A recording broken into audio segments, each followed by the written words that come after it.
I would like to start by talking about who I believe is the greatest poet of all time, Arthur Rimbaud.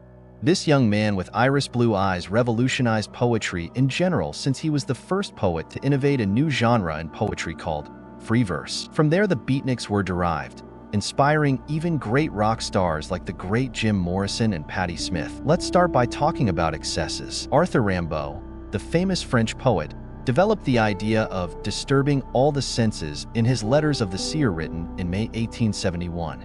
In these letters, Rimbaud sets forth his vision that the poet must become a seer through a process of sensory disarray, that is, altering and expanding his perceptions to reach the unknown. Rimbaud believed that this change was necessary to break with poetic conventions and explore new forms of expression. In his own words, the poet became clairvoyant through a long, immense, and reasoned disarrangement of all the senses. To accomplish that, Rimbaud consumed Riesling wine, a well-known brand of wine from the Rhineland. He consumed absinthe. Absinthe is an alcoholic drink based on wormwood. At the end of the 19th century, he was seen in all the bars and cabarets of Paris.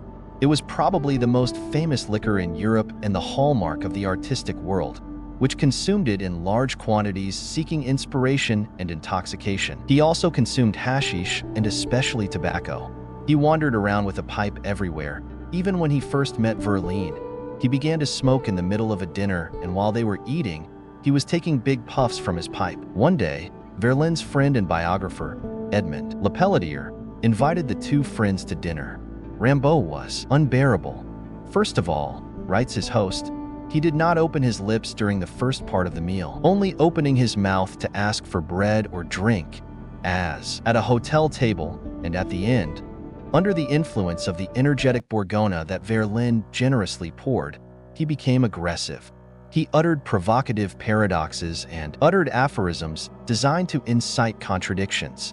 In particular, he pretended to joke by calling me a greeter of the dead, because he had seen me raise my hat as a cortege passed. Since I had only lost my mother 2 months earlier, I kept quiet about it and looked at him in such a way that he took it the wrong way, for he wanted to get up and advance threateningly towards me.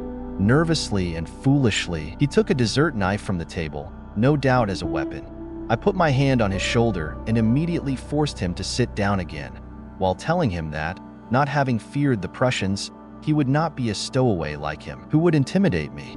I added, without much anger, rather jokingly, that if he was not satisfied and if he persisted in disturbing us, I would drive him up the stairs by kicking the top of his back. Verlaine intervened, begging me not to be angry, excused his friend, and Rimbaud remained silent until the meal was over, contenting himself with drinking abundantly and surrounding himself with clouds of smoke, while Verlaine recited verses. By March 1872, the provocations of Rimbaud, who was already 17 years old, began to cause him problems. The young poet was leading a wild, dissolute life as a vagabond, intoxicated with absinthe and hashish. This scandalized the Parisian literary elite, since Rimbaud wanted to revolutionize poetry and was disgusted by the bad poems of the time. Throughout this period, he continued to write his powerful and visionary modern verses. However, the incident with Etienne Carget, an eminent photographer of the time, was the last straw. Rimbaud, in a state of drunkenness, hurt the photographer with a sword cane. To save his friend and reassure the community, Verlaine sent Rimbaud back to Charleville. But this young poet was not only a great cynic and provocateur. The first time he went to Paris, he was accompanied by a girlfriend. Some believe that there was an intimate relationship between them. Who was she? What became of her? The silence of her lover has protected her mystery. Rimbaud, says Louis Pierre Quinn, did not want any allusion made to this brief and painful love. A few years later, I was with him at a table in the Café du Terme, on the Rue du Petit Bois in Charlesville, a cafe where, except on Sundays, the patrons were not very numerous. That evening, he remained silent, barely answering my questions. I knew well that his brain was working hard. To distract him, I said to him, "So, what is your love doing? Have you heard from the little one?" He stared at me with a look of such sadness that I felt disturbed and said to me, "Please, keep quiet." Leaning on the table, with his head in his hands, he began to cry. I will never forget this desolate scene. Around 9 o'clock, he got up and said, let's go." I accompanied him to the gate of the Havatier forest, 2 kilometers from the city. He shook my hand without saying a word, but drowned in crying. He took a breath and he disappeared in the middle of the forest. I remained 5 days without seeing him. Shortly after his death, during a conversation I had with Isabel, I told her about these incidents, of which she had never had any knowledge.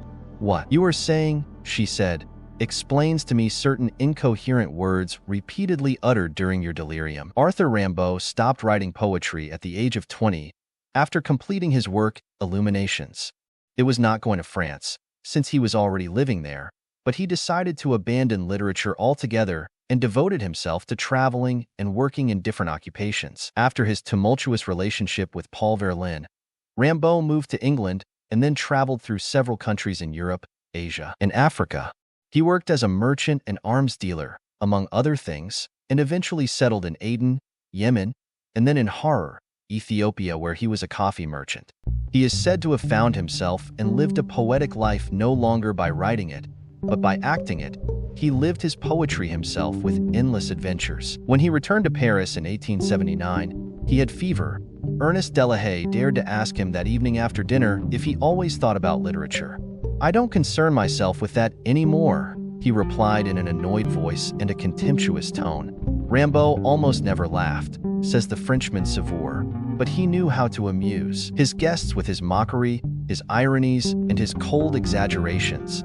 Borelli found in his house, in September 1888, a cordial hospitality. "I first met Rimbaud," he writes, "in Aden, and I was immediately attracted to him. His way of being, which some found grotesque and others sought originality, was simply the result of an independent and rather misanthropic character.